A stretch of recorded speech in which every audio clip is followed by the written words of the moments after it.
Chers compatriotes, chère population de Guinaw Rails Nord, c'est un honneur pour moi d'être là aujourd'hui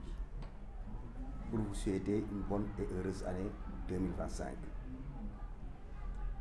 Que ce nouvel an soit pour nous tous une année de santé, de prospérité, de réussite, mais également de bonheur pour l'ensemble des familles qui se réveillent dans cette localité dénommée Guinaw Rails Nord.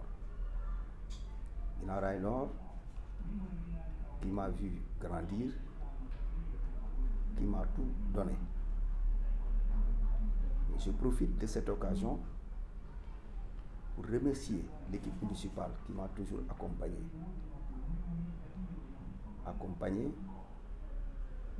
dans mes œuvres, à savoir la réalisation de certaines infrastructures,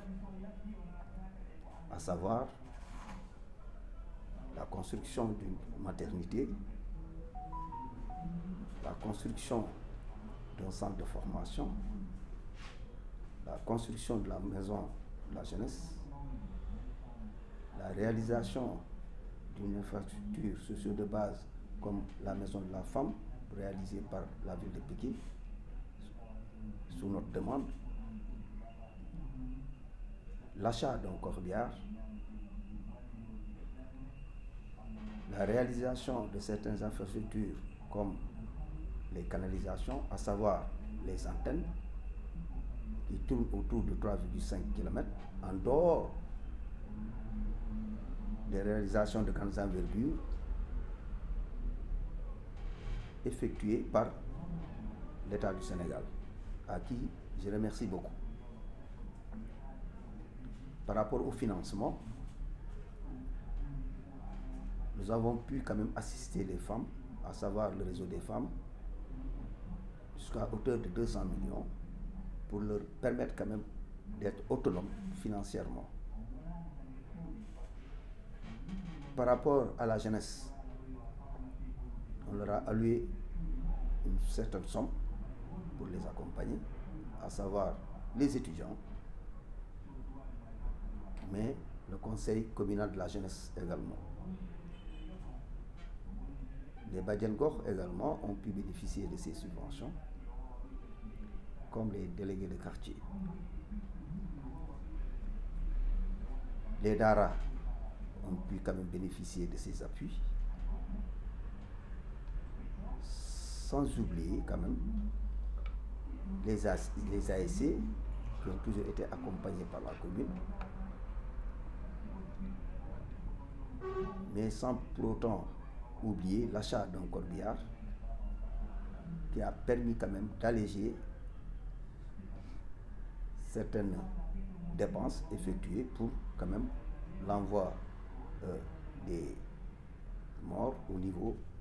de certaines villes. Par rapport à la mairie, je pense que la population de Guinaw Rails s'est rendu compte que la mairie a été construite, a été reconstruite, je dirais, pour rendre cette institution beaucoup plus visible et qui permettrait quand même à ceux qui évoluent au niveau de cette mairie comme les agents municipaux de pouvoir travailler dans la quiétude. Et en face de la mairie, j'espère que les gens se sont rendus compte effectivement que la route qui était en mauvais état pendant plusieurs années, je dirais près de 20 ans, vient d'être réalisée avec l'intervention de la mairie auprès des autorités. Nous avons également la réalisation d'un centre de formation, car connaissant Guinaw Rails, nous nous sommes dit qu'il fallait tout faire pour que ce centre puisse quand même voir le jour. Aujourd'hui, la construction a démarré. Elle sera de 2 niveaux pour la formation en restauration, en coiffure, en couture mais également pour la communication et les multimédia. Par rapport au bassin de rétention également, une réalisation a été faite tout simplement pour alléger la vie de nos braves citoyens, car Gorée était un milieu qui a toujours souffert par rapport aux inondations, et avec ce bassin de rétention aujourd'hui, cette population vit dans la quiétude. Par rapport au pavage, nous avons démarré le pavage avec l'accompagnement de l'État pour tout ce qui tourne autour de Gorée, qui va jusqu'à la case des tout-petits, en allant vers le fora. Donc aujourd'hui, je dirais tout simplement que ces travaux ont démarré. Et notre souhait aujourd'hui, c'est de faire en sorte que cette commune puisse bénéficier d'un certain nombre de réalisations en pavage. Et s'il plaît à Dieu, ça se réalisera. Car nous avons démarré le pavage et avec l'aide de Dieu, avec l'accompagnement de Dieu, on aura quand même des résultats escomptés s'il plaît à Dieu. Et par rapport à la population de Guinaw Rail, je leur tends la main pour leur dire qu'il faut l'accompagnement de la population, en l'occurrence les jeunes et les femmes. Par rapport aux jeunes, je leur demande de s'organiser en équipe, de venir me raccompagner, de venir me rencontrer, et à cet effet, je leur dirai exactement quelle est la démarche à adopter pour qu'on puisse quand même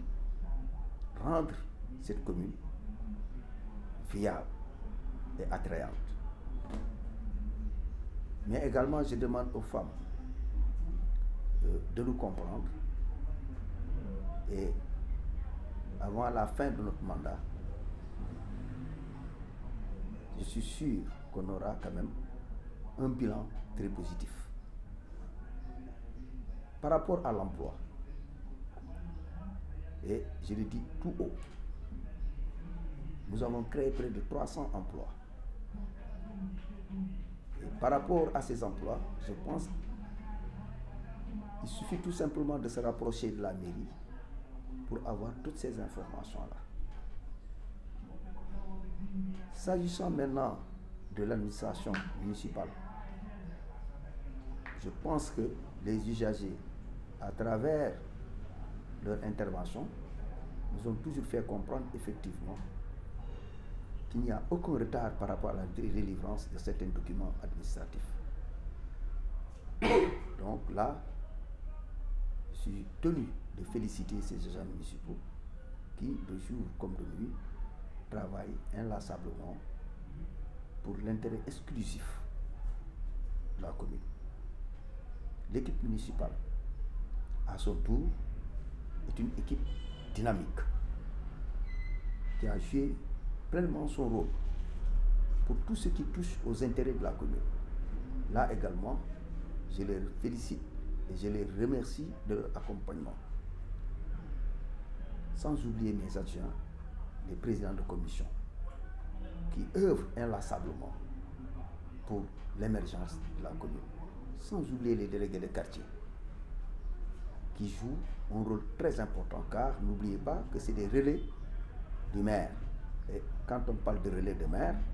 je dirais tout simplement que c'est des représentants du maire dans leur quartier. Ces délégués également sont en train d'abattre un travail colossal. Par rapport à tout cela, je demande et je tends la main à toute la population de Guinaw Rail, femmes, jeunes, adultes, de venir auprès du maire pour qu'on puisse travailler ensemble, et ensemble nous gagnerons. Je remercie également cette équipe de journalistes qui aujourd'hui nous ont permis de pouvoir quand même lancer un appel à la population de Guinaw Rail en ce jour mémorable qui consiste à faire une déclaration qui va dans le sens de d'éclairer la lanterne de la population, à la population de Guinaw Rail, qui mérite quand même d'être informée, vrai et juste. Mais je ne manquerai quand même de remercier l'équipe municipale avec qui j'ai quand même eu à travailler pendant 3 ans. Et je dirais tout simplement que ce bilan que je présente à mi-parcours est un bilan qui a été soutenu, qui a été quand même accompagné par l'ensemble des conseillers de l'équipe municipale. Sans eux et sans la population de Guinaw Rail, je ne saurais quand même avoir ces résultats qui, je dirais tout simplement, c'est des résultats prometteurs. Car construire une maternité, construire une maison de la jeunesse, un centre de formation, un bassin de rétention, réaliser près de 3,5 km d'antenne. Les pavages ont déjà démarré. Nous avons reconstruit la mairie. Par rapport aux infrastructures routières, il suffit tout simplement de passer devant la mairie pour voir effectivement qu'un certain nombre d'efforts ont été quand même faits pour avoir un tel résultat. À cet effet, j'ai prié Dieu, à qui je dois quand même rendre grâce, de m'avoir permis de vivre et de diriger cette équipe municipale qui, à mon avis, est en train quand même de faire de très bons résultats. Je remercie également les journalistes ici présents qui nous ont permis de porter à la connaissance de la population toutes les réalisations qui ont été quand même faites à ce jour. J'ai dit merci à tout le monde, merci à l'équipe municipale, merci à la jeunesse, merci aux femmes, merci à tout le monde et surtout mes parents, sans oublier mes amis qui m'ont toujours accompagné de près ou de loin, qui m'ont toujours assisté, mes épouses, mes enfants, merci à tout le monde. Et je souhaite une bonne et heureuse année à toute la population de Guinaw Rail, que l'année 2025 soit pour nous tous une année de santé, de prospérité, de réussite dans toutes nos entreprises, que Guinaw Rail aille de l'avant avec les fils de Guinaw Rail. Merci à tout le monde. Assalamu alaikum wa Guinaw Rail. Assalamu alaikum askanu Guinaw Rail. ci nuyoo bi nag maa ngi siy jiital kilifa aada yi, kilifa diine yi, ndaw ñi, jigéen ñi,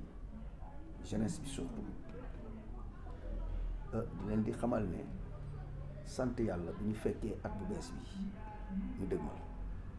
ndax commune bi comme yàlla dafa def ñun jiite ko ànd ak benn équipe municipale bi dynamique,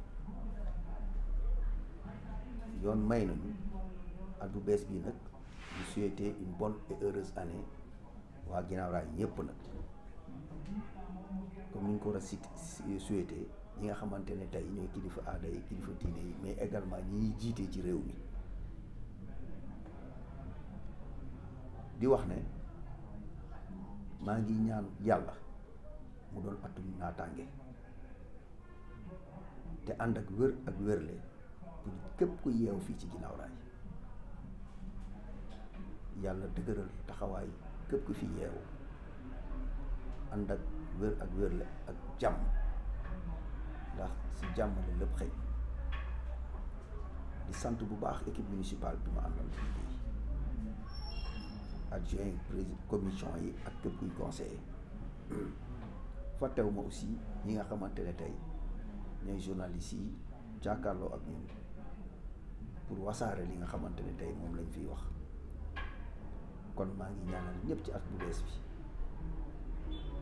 lépp loo xamante ne ak képp koo xamante ne am na loo bébét ci muy lu baax jëmale ko ci sa bopp maa lay ñaanal yàlla loolu antu di wax ne commune bi benn bopp la kenn mënu koo xar ñaar di ñaan yàlla ñëpp doon benn ñu joxante loxo ndax commune bi mën a jëm kanam ci ñetti at yi nag li nga xamante ne def nañ ko fi war naa en tant que premier magistrat de la commune jox leen ay information lu jëm ci liñ fi jot a def liñ fi jot a def nag lu jëm ci wàllu ay réalisation jënd nañ fi ab corbillard boo xamante ne ñu koy jënd 30 millions lañ ko jëndee Sénégalais l'automobile ñu ngi tabax benn maternité daanaka léegi bu pare ndax monté nañ bunt yi li ci des bëreetul xam naa fi balaa fin janvier moom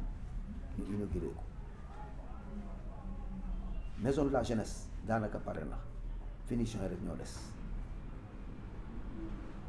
ñu ngi tabax benn centre de formation boo xamante ne 2 niveaux la képp ku jaar yooni Gorée jëm Case des Tout-Petits di nga gis centre de formation boobu 2 niveaux la centre de formation boobu nag lu jëm ci wàllu formation en couture en coiffure en restauration ak li nga xamante ne mooy multimédia média ak communication moo tax a jóg centre boobu te ndaw ñiy dëkk ci gox bi war nañ ko mën a xam pour ëllëg suy pare ñu mën a dem formé wu ndax formation dafa baax ci gune moo tax ñu reyante pour loolu mën a am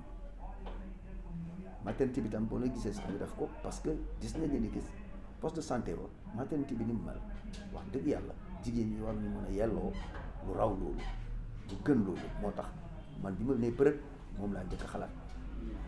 maison de la jeunesse boo leen gisee tamit ma defal ko jeunesse parce que dama ñëw gis ne ni ki amuñu benn infrastructure sociale de base boo xamante ne jeunesse bi war nañ ko mën a tiitaroo moo tax ma taxaw defal leen ko donc am na ci loo xamante ne tam mooy mairie bi ndax ni ma ko fekkee woon la moo tax bi ma ñëwee ma xam leen ni ki ay bureau dinañ ko soxla moo tax ma yokkaat beneen niveau ci kaw gën koo defaraat te boo leen seetloo bu seet lii nga xamante ne defar nañ ko daanaka ça tourne autour de 40 millions maternité bi 80 millions la pour tabax ko maison de la jeunesse boobu tamit daanaka 60 la nga jël li nga xamante ne mooy corbillard bi 30 millions la centre de formation bi nag kooku demande la bi ñuy def état bi duñu ko tabax canalisation yi nag ñëpp xam nañ ne ki état bi am na lu mu fi def lu mag a mag a mag loolu ñu ngi ci sant état bi si jàppale googu nga xamante ne jàppale nañ ko commune waaye lu jëm ci antenne yi am na ci loo xamante ne ñun jusqu'à hauteur de 3,5 kilomètres def nañ ko ay antenne dugal ko ci biir gox bi pour ñu mën a jeexal lépp loo xamante mooy inondation ci biir dëkk bi am na nag ay béréb yu des te ñu ngi ci ay tànkam balaa nawet bi dugg si dinañu laal béréb yooyu nag mooy boo jëlee ko Ndiaye Ndiaye Tyson am na li ci des loo xam ne defaraguñu ko boo ñëwee quartier Ibou Sène am na loo xamante ne des na kooku dinañ ko defaraat boo ñëwee Gorée am na li ci des loolu jàpp naa ne ren balaa nawet bi di egsi loolu dina féetee boor bi jëm ci wàllu pavage yi nag am na loo xamante ne tey waroon nañ ko commencer mais dafa am retard ndax nguur gu bees bu ñëwee il faut mu évaluer bu évaluer ba noppi xool ba xam li nga xamante ne tey war nañ ko jubbanti ñu jubbal ko ba noppi doog a song liggéey bi te loolu rek la ñuy xaar pour PACASEN bu ñu levee fonds yi rek ñu tàmbali pavage yi te dina am lu bëri loo xamante ne dinañ ko def am nay bërëb yoo xamante ne assainissement bi boo leen seetee ba seet boo leen jëlee école Barak dafa doon taa mais kenn waxatu ko ku xool Gorée ni mu meloon bu njëkk ba ak tey nga xam ne ni ki évolution bu mag def nañ ko fa ku dugg Manko nga xamante ni dafa dépendre ci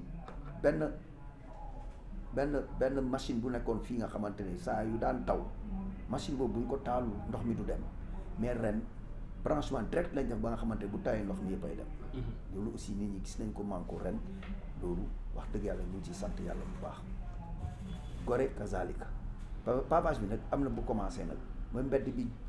jógee Fora wutali Case des Tout-Petits dem maison de la jeunesse ba dem boor Gorée donc pavage boobu tàmbali nañ ko yaakaar naa kuy romb foofu rek di nga ko gis. maison de la femme pare na boo xamante ne fexe nañu ci suñu demande ville de Pikine defal ñu ko te foofu nag am na benn place publique bi ñu fa war a def espace jeune lay doon ak benn esplanade boor maison de la femme loolu moo fay am na si nit ñi bàyyi xel parce que ren dinañ ko 2025 la ñuy commencé réalisation bi ndax loolu taxaw na ba noppi budget boobu lu jëm ci wàllu financement jigéen ñi 200 millions lañ fi dugal te loolu yaakaar naa leer na ñëpp leer na jigéen ñi lu jëm ci wàllu subvention yi ASC ñu ngi leen di subventionné à hauteur de 1 million 100 ASC bu nekk zone 1 million ku ko xool kon nga xam ne ni kii daanaka 4 millions 300 nga jël poste de santé ba ñu ngi leen di appuyer à hauteur de 3 millions comme subvention nga jël école bi ren subventionné nañ leen presque 12 millions loolu lañ jënd ci ay kay luñ jënd ci ay machine lépp loo xamante ne tey boo demoon ci école ba ay photocopieuse lépp lañ leen jënd cré wax noppi nañ jot jënd képp koo xamante ne tey taxaw nga jàpp nga ne ni ki commune bi moo la war a jàppale nañ la yaakaar naa ku xool mairie bi defaraat nañ ko ndax ab institution dafa niroo ab institution tali bi jàkkaarloo ak moom nga xam ne ça fait moins de 2 kilomètres nit ñi toog nañ fii lu mot 25 ans mbedd boobu kenn mënu ko woon defar xeex nañu jàpp ba état bi jàppale ñu réaliser kon man jàpp naa ne tey lii nga xamante ne diggeewoon nañ ko ak askan wi te ku jël suñu programme balaa ñuy falu nga xool xam ne ni ki réaliser nañ presque les 80%. te loolu nag war nañ ci sant yàlla bu baax am na nag li ci des mooy fexe ba dëkk bi lépp loo xamante ne tey déguerpissement la nañ si waxtaan ak askan wi ak toutes les couches yi nga xamante ne tey ñoom la concerné pour ñu xool nu ñuy àndee pour def déguerpissement ndax dëkk bi nekk ci condition yoo xamante ne ku fi ñëw naw waa Guinaw Rail loolu dinañ si waxtaan ak ñëpp nag. am na loo xamante ne aussi ñu ngi koy waaj a tabax te bu soobee yàlla buñ si dégmalee ñëpp nañ ci teg seen bët dine waa Guinaw Rail maa ngi leen di tàllal loxo équipe municipale baa ngi leen di tàllal loxo pour ñu ànd doon benn bépp gox te jeunesse bi di fa yeewoo man tàllal naa loxo ngeen ñëw ñu toog waxtaan ma accompagner leen pour gox bi ngeen nekk di mun koo defar à l'image de Manko ndax ku dem ci bayal Manko xool ni ñu ko defaree wax dëgg yàlla nga xam ne ni ki nii lañ ko war a doxalee parce que ñëw lañ ba ci man waxtaan nañu ba yàlla def na li muy def ba tey foofu ku fa dem nga xam ne ni ki vraiment Manko gi aussi ñëw nañu pour ma ànd ak ñoom ci loolu lañ nekk nii te bu soobee yàlla loolu aussi lañ si taxaw lu jëm ci wàllu emploi daanaka 300 emploi dugal nañ ko fi loolu aussi jaar naa leeral ndax ku bëgg am information yi jëm ci loolu ku ñëw ñu jox la information yi loolu aussi il faut nit ñi bàyyi ci xel kon nag équipe municipale bii ma àndal liggéey donc moo ñu tax a jóg te ci lañ nekk suba ngoon gu dëgg bëccëg kon ñu ngi ñaan ñëpp ñu ñëw ñu ànd liggéey am na nag loo xamante ne dañ ma koy bàkkee di wax ne ni ki absence am ak yooyu walla téléphone loolu nag damaa bëgg xamal askan wi ne am na loo xamante ne pour ñu mun koo am il faut nga jóg dem ci nit ñi di fëgg seen buntu pour lii mën a am moo tax bi ma demee ba gis léegi am na lu bëri loo xamante ne tey réaliser nañ ko ku ñëw ci mairie bi di nga fa li ma fi fekk maa ngi fi li ñuy wax ni aussi waa li nekku fi ak dafa dem ak yooyu maa ngi fi ndax sama kër a ngi fii ci suuf maa fa dëkk kon nag maa ngi fi tey maa ngi fi ëllëg ndax am na lu may dëgg ci nit ñi li ñuy wax ndax li ñuy wax xam nañu ni kii politique donc moo leen tax a jóg moo tax ñuy wax lu mel noonu ndax bu ñuy dem ba ne ni ki maison de la femme amu fi te am na fi dara desatu du dul inauguré ko le 31 janvier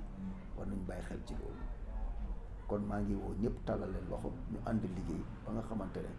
Guinaw Rail lu ñu bëgg ci moom ëllëg bu ñuy ne 2027 bi ñu gis ne ni ki lépp yembal donc maa ngi sant ñëpp di sant samay mbokk di sant aussi ñi nga xam ne samay soxna lañu di sant samay xarit bu baax di sant képp koo xamante ni mooy jàppale de près ou de loin di ne ñëpp nañu jóg taxaw ñu defar suñu dëkk bi ndax kenn rek mën koo defar équipe municipale kese mënu koo defar population Guinaw Rail moo mën a jóg ñu ànd doon benn ñu xeex ñi fi nekk ba nga xamante ne Guinaw Rail ku fi dugg si rek jox ñu cër kon maa ngi sant ñëpp di gërëm ñëpp ci at bu bees bi maa ngi ñaanal képp ku fi yeewu yàlla may la wër ak wérle ci at bu bees bi at bii nekk atum naataange ci fii ci Guinaw Rail ak ci Sénégal jàmm sax fii ba faw kon maa ngi sant ñëpp di gërëm ñëpp une bonne et heureuse année à l'ensemble de la population de Guinaw Rail